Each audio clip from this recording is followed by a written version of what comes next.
Hi friends and family, I wanted to welcome you to Nyla's return home. She is just one day away from going back to you, and I wanted to provide this instructional video for your go-to in case you have any questions, concerns, or problems. Of course, anytime before or in between, you can always give me a call. So the first thing that we're going to go over is the basic commands that she learned throughout the program. Now, real quick, this e-collar, I do have another instructional video that I'm going to attach, but just the general basics, what we're going to do is that every time that I ask her to do something, the first one is always free. I always give them an opportunity to think for themselves and make a decision.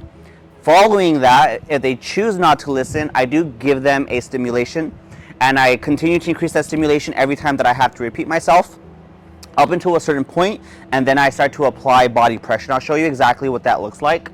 So right now what I'm going to do is I'm going to work on the most important command. That's going to be heel.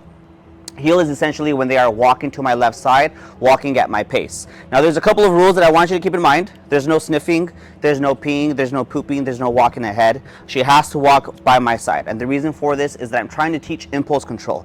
Just because she wants something doesn't mean that she can go ahead and go and do it. So that's why there's no sniffing. Now there's always a time and place to do things. So if I go to a specific area and I know she needs to go to the restroom, I'm going to give her a break. I'm going to say break. I'm going to release her from the heel command. But up until then, she's on obedience time. So this is the way that it looks. I'm going to say, Nyla, heel. So I'm always going to say her name first. I'm going to pair it with a hand gesture. Come on, Nyla, heel. Come on. So right there I clicked. I saw that she looked at me. She had some small twitch in her eye. So I think that she felt it. What I'm going to do now is I'm going to obligate in a different way. What I'm going to do is I'm going to grab her by the leash. So Nyla, come on. Good job. So you can see that I didn't really pull on the leash. She just needed a little bit of that guidance. So when I'm working on the heel and I'm practicing, I'm doing a lot of left and right turns. Once she starts to kind of glide and walk at my pace, I can start to walk in a straight line. Essentially what I'm doing by doing these left turns is that I'm breaking her focus by her wanting to walk ahead, and I'm getting her to engage with me. So I'm always walking on the left turn, heel. Come on, come on. Heel, it's okay. Oh, she's a little bit stuck. Sorry, my love. Let me get this off you. Come on, right here. Heel. So right there, she was pulling away from me. I'm going to be clicking, indicating to her that's not what I want. And as soon as she gets back with me, I'm going to stop that clicking. So left turns are made so that she stays engaged with me. Right turns or U-turns are ways that I'm going to test her. And when she follows me, or if she doesn't follow me, one of two things happens. When she follows me, she's going to receive some kind of verbal praise. And when she doesn't, she's going to receive some type of clicking or tapping. So I'll show you what that looks like without me talking. Yes, good job, my love, good girl. So you want to get some kind of verbal marker to indicate to her that she did something right.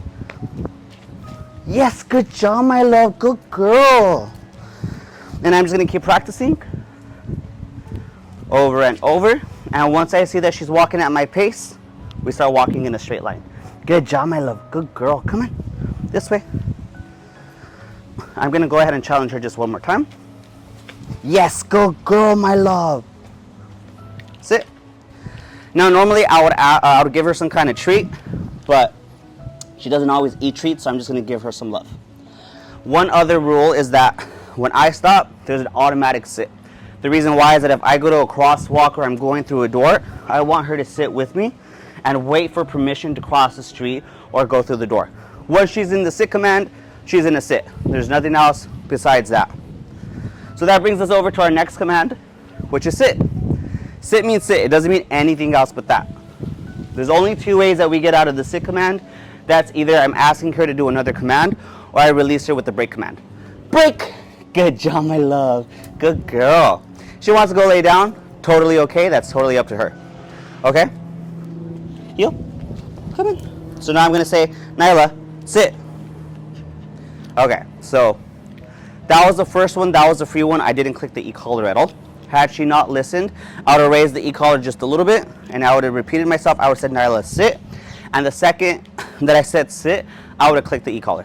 The reason why we're doing that is because we want to pair our words with some level of obligation. In order for us to get a reliable dog, we have a recipe for that. It's motivation plus obligation equals reliability. So in order for us to get a reliable dog that we know is going to sit when we say sit, we want to motivate, we want to inspire, but when that doesn't work, we want to obligate. Obligation come a lot of ways. It doesn't just have to be the e-collar. So right there, she was about to walk away. I said and I clicked, and she automatically stopped. That's exactly what we want with the e-collar. We want her to understand how to turn it on and turn it off. And when they do that, they go to another level of thinking for themselves. They start to problem solve. And problem solving is another key component of what it is that we're teaching them. They learn, how do I turn the e-collar on, and how do I turn the e-collar off? And that is really the premise of what they're learning on top of impulse control. So when I get her to sit, I want to challenge her as much as possible. I want her to make a mistake, because when it comes to dog training, it's not about perfection. It's about coaching them when they make mistakes. So she's actually doing a little bit too good. In this instance, I'm going to give her a little bit of praise. Good job, my love. Good girl. Or a treat if she eats treats. Now, just because I gave her treats, love, or praise, doesn't mean that the command is over. Sit means sit. It doesn't mean anything else but that. I know that she can hold this sit for 2 minutes in the middle of a busy mall or a dog park. There's no real reason why she can't do it right now. Good job. Good girl. All right. So she's doing pretty good. We're going to move over to the next command. I'm going to say, Nyla, down. So I didn't say down on place. So I'm just gently tapping until she gets off. Sit. Down. All right. So I know that she wanted to lay down on place, but I say lay down on the floor. The reason why I don't want her just doing whatever she wants is because she'll start to challenge you and start doing that on every command. If you say sit, she might sit over there. So it's super important that if we say lay down here or sit down here, that we hold the line here or there. All right, so down means down. It doesn't mean anything else but that. I'm going to challenge her, try to get her to mess up.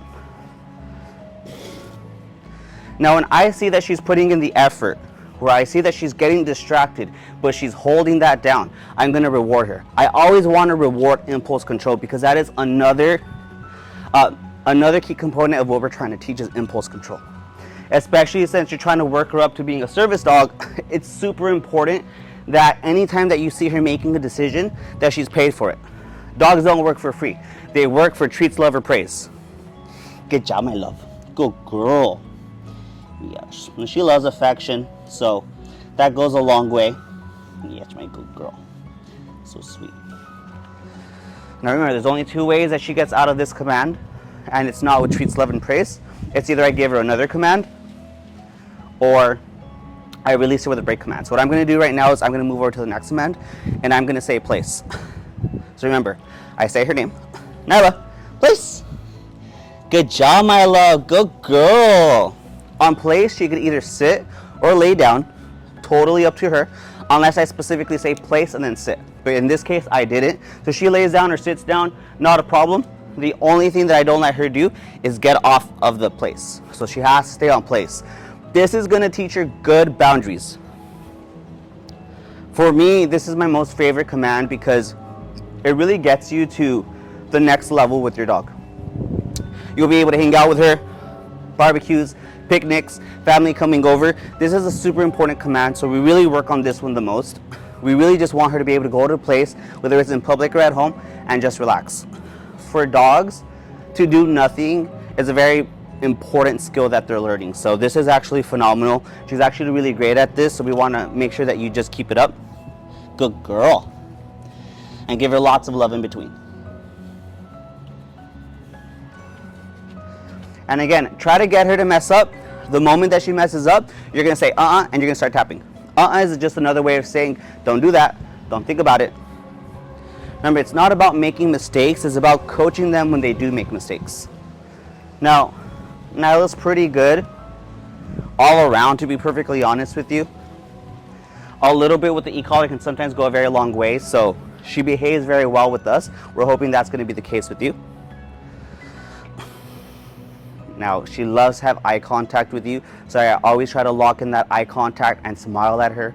Dogs are masters of body language, so they're not auditory the way that we are. That's why when we're working with dogs, we're using a lot of sign language, body language, and we communicate with a smile. They read facial expressions very well. Okay, so the next one is going to be our recall. Our recall, what it is I ask her to come and then sit. Now, Couple things to know about that is that I call it being on the path. If she's on the path to come to me, I'm not clicking. But if she veers off, starts sniffing, start going somewhere that she's not supposed to, I start gently tapping, and then I grab the leash and I bring her back. So I'll show you what this looks like. Nyla, come. Come on, come on. Okay, so that was my first one. Nyla, come. Good job, my love. Sit. Good girl. So she didn't listen on the first one. I raised the e-collar and I said come, and I clicked Oh, good job, my love. That was my mistake. So I said come and I clicked at the exact same time and she came. Right now I said it because I was demonstrating and she actually came. So that was on me. She wasn't technically supposed to, but she did exactly what I asked her to, even though I didn't intend it. Good job, my love. And again, we give her lots of love for following through. Who's your good girl? Who's your good girl? Okay, so now it's a 2-for-1. She comes and then she sits. So I'll show you what that looks like. She comes and then she sits. Come. Sit. So right there, she started smelling. I started tapping. The moment that she got off smelling the floor, I stopped tapping. I released that tapping. So she understands that when she's doing something she's not supposed to, that tapping goes off and she stops that behavior. That brings us to our next one, which is going to be the off command. You hear me say a lot. Off and are interchangeable. It's just my way of saying stop doing that specific behavior. If she jumps on someone, she's sniffing something or eating something that she's not supposed to, I immediately start tapping. Now, if it's a dangerous thing, sit. If it's a dangerous behavior, I do go higher on the e-collar. If it's something as simple as just breaking command, I go just a little bit lower and I allow her to kind of adjust herself. Another thing that we teach her is going to be manners. So she has to sit before eating, sit before greeting people, sit before going to the door, and sit before going into the car. Now, she's not the biggest eater, so that's not a very big issue. She's not a very big car person, so she doesn't really just jump into the car. So there's some gray areas there. But rule of thumb is that before she has access to things, we do want her to sit and have some level of impulse control.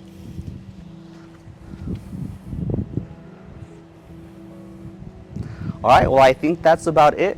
Again, if you have any questions, concerns, or comments, you could always give me a call. We'll talk soon.